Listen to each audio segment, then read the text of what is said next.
Se falamos na guerra no Oriente Médio, também temos efeitos aqui no Brasil e, por isso, motoristas e caminhoneiros continuam a saga para encontrar diesel mais barato aqui no país. Medidas anunciadas pelo governo ainda não provocaram quedas expressivas de preços nos postos.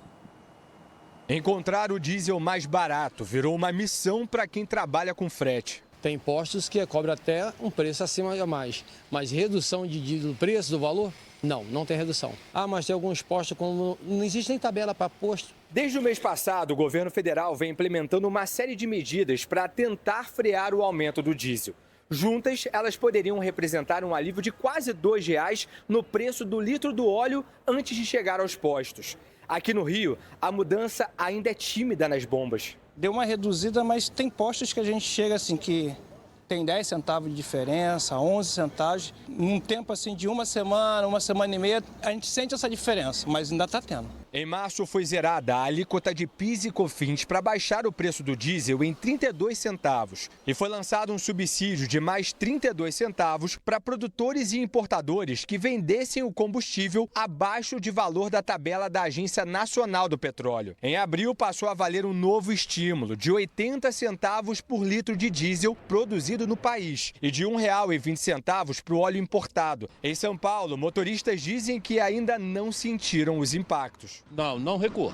Olha, tem diesel aí na Dutra aí de 7,35.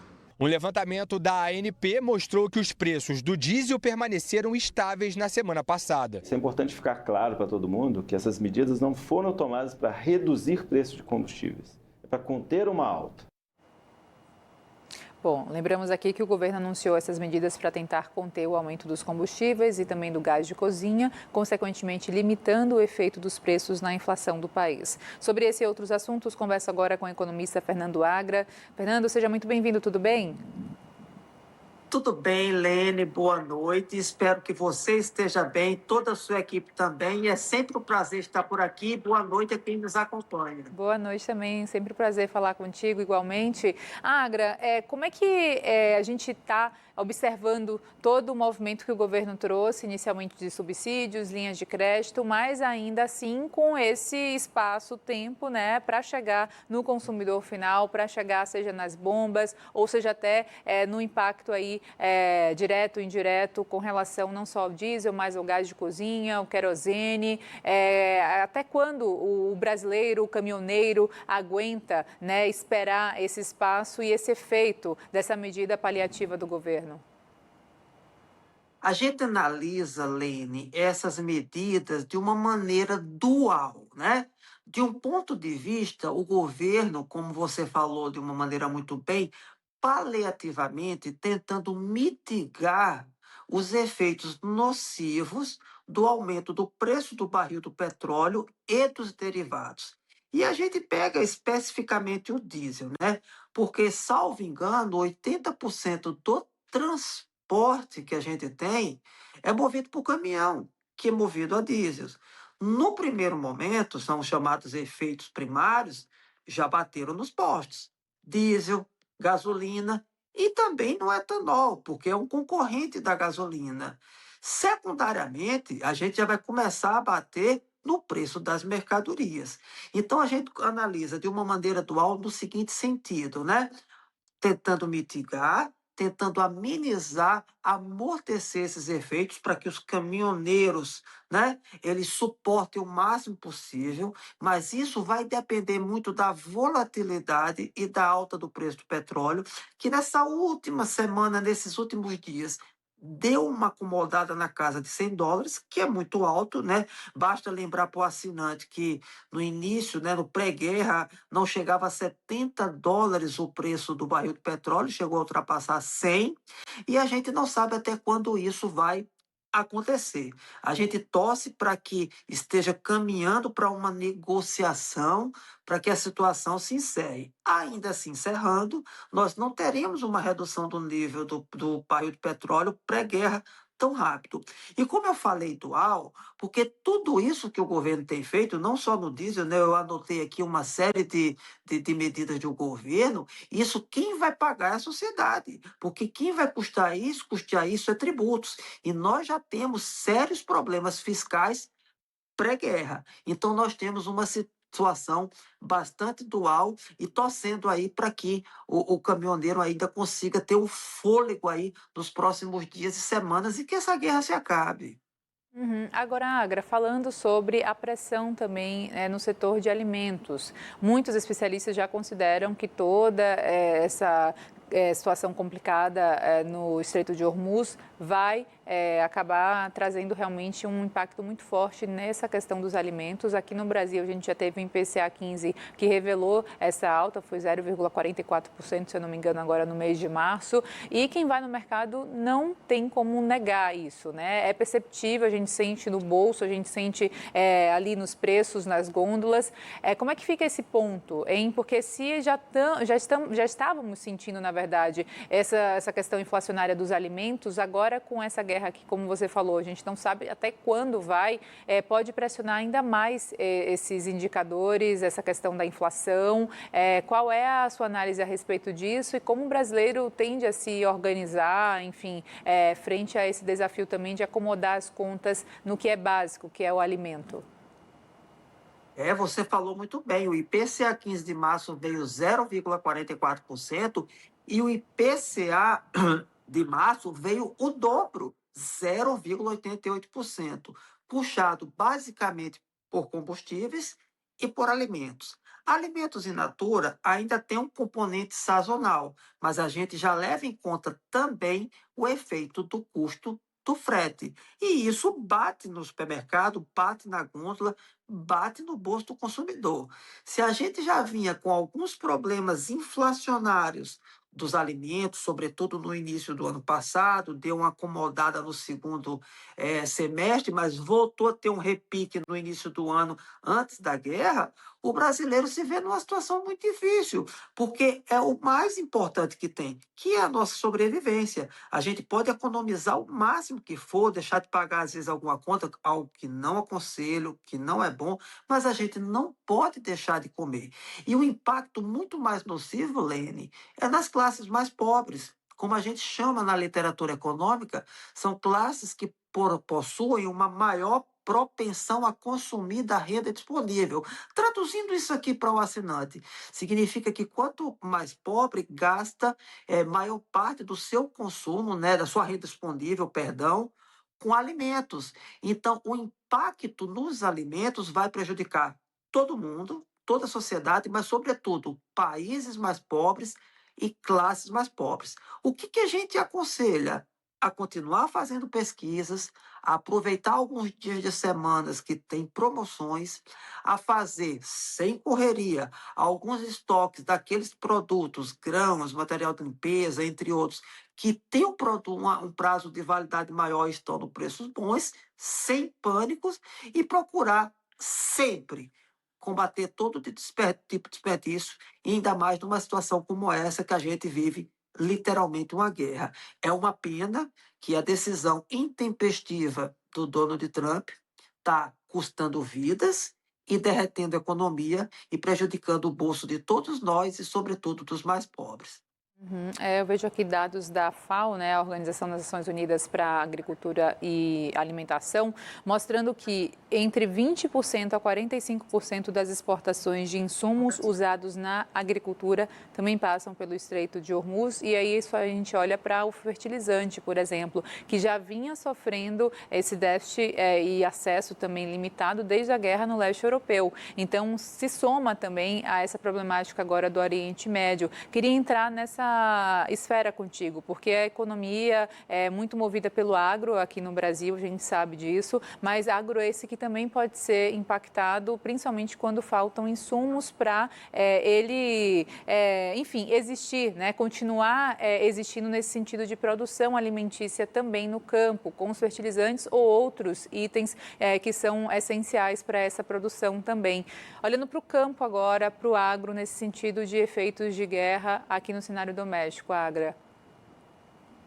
O efeito é nocivo, né? A gente tem, né? A gente não, o mundo tem essa dependência de uma parte que é o Estreito de Hormuz, né? Tanto na questão do transporte do petróleo, como você falou do fertilizante. E a gente já vinha sentindo isso na guerra da Ucrânia, né? porque é uma região que sempre forneceu muito. E nós, aqui no Brasil, temos uma dependência muito grande da importação de fertilizantes. Então, está comprometido não só o abastecimento, como aquilo que está chegando mais caro. E isso reflete no custo de produção. O diesel reflete não só no transporte de caminhões, né, como também nas máquinas do agro, o fertilizante nos custos de produção e demais insumos. Então, como você falou bem, o agro tem um peso muito grande na economia brasileira. Então, a gente vai ter aí custos mais altos, que se a gente não está sentindo ainda tão elevado, tão elevados no primeiro momento, quando a gente vai ao supermercado, a gente está sentindo mais não tão elevados, mas a gente possa vir a sofrer esses efeitos ao longo dos próximos meses, dos próximos semestres, a depender da extensão da guerra, mas como eu falei, acabando a guerra hoje, amanhã, a gente ainda ainda vai sentir efeito nos próximos meses. E talvez, Lene, no próximo IPCA 15, agora de abril, que deve sair nas próximas semanas, e até mesmo no IPCA cheio, a gente já possa ter uma surpresa e ter um índice que ultrapasse 1%. E o Boletim Focus de segunda-feira me surpreendeu, porque ele já vinha com uma alta, né, revisada da inflação semana a semana, e pela primeira vez nas últimas 4, 5 semanas, ultrapassou o teto da meta. Então, essa inflação é algo muito delicado, muito perigoso. A FAO está realmente preocupada com países como a África, outros países mais pobres, e aqui dentro do Brasil, que a gente tem um país com uma desigualdade social muito grande, onde boa parte da população ganha menos de um salário mínimo ou até um salário mínimo e depende muito, né, para sua sobrevivência, e agora vai ter que fazer ajustes mais sérios no seu orçamento para comprar o básico, que é a comida. Pois é, imagina só, a gente aqui preocupado no básico, cesta básica. Eu comentei aqui durante a edição da noite de hoje, já está em valores assim inacreditáveis. É São Paulo, que disparado sempre bate como a capital que mais onera também nesse sentido, mas outras, se a gente for olhar para o Nordeste, aí já pega também esse lado da desigualdade social, o Norte, enfim, tá difícil até, infelizmente, a nutrição ser mantida aqui, né, ser garantida, porque a gente fala de pessoas que muitas vezes não têm realmente como investir nesse lado tão básico da vida, que é a alimentação, e é bem triste. Agora, Agra, você falou da inflação, queria entrar também na esfera da Selic, os juros. Existe, na sua opinião, alguma tendência, seja manutenção dos 14,75, alguma mudança? Acho que temos super quarta no final de abril, né? É verdade, como o entrevistado que me antecedeu, salvo engano, ele falou que a super quarta vai ser no dia 29 de abril, né? Para que o assinante entenda, é quando são decididas simultaneamente as taxas de juros nos Estados Unidos e aqui. A Selic já vinha alta há muito tempo. 15% ao ano, né? Antes dessa queda, era a mais alta dos últimos 20 anos.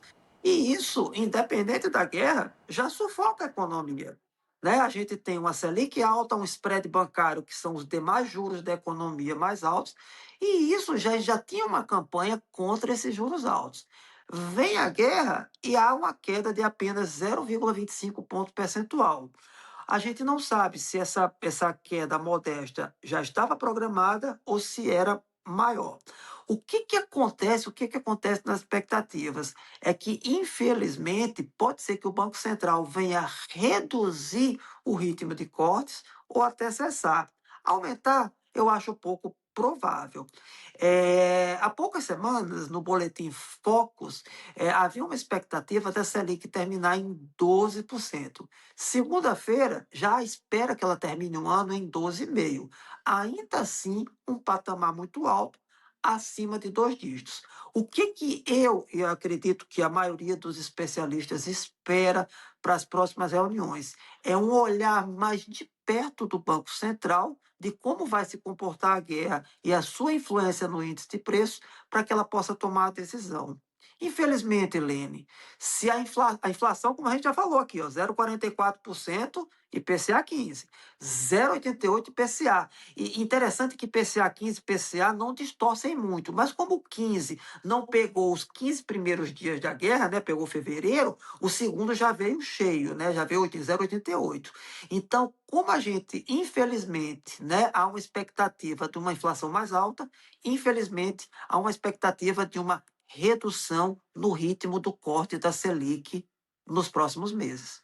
O Agra, muito se fala que o que acaba retendo, principalmente nesse período, o investidor estrangeiro é justamente a Selic nessa alta, porque ali rende os investimentos, enfim. Só que a gente sabe que tende a ser temporário, né? Todo esse olhar de é vantajoso manter ali o investimento no Brasil até que se prove o contrário, visto também a dívida pública com relação ao PIB e demais setores aí que mostram da economia que uma hora essa conta vai chegar e não sei como será fechada isso, né? E aí os investidores tendem a ser afugentados com toda a insegurança jurídica, fiscal, enfim. Queria ouvi-lo sobre esse processo. Até quando para o investidor estrangeiro pode ou tende a ser importante manter o dinheiro por aqui, visto todas essas, enfim, esses números que você traz, também essas análises que você tem feito até aqui? Lene, a conta já chegou. A gente tem uma relação dívida-PIB muito alta, uma dívida pública crescente, e isso é preocupante. Preocupante não só para o investidor internacional, a gente chama investidor, né, mas para o especulador, como também para a gente, para mim, para você, para quem aplica, por exemplo, lá no Tesouro Direto. A gente tem essa preocupação. Eu não tenho uma data limite até quando o investidor suportaria, mas isso não vai demorar muito. Não acredito que há motivo para pânico, não acredito numa debandada, saída, fuga de dólares em massa, mas é algo que o atual governo e quem vai entrar pense na questão da dívida pública. Só que, para os governos, não é só esse governo, mas para os outros, é diferente de uma família quando as finanças estão desorganizadas, que elas tendem a diminuir despesas. A maioria dos governos gosta muito mais de aumentar tributos.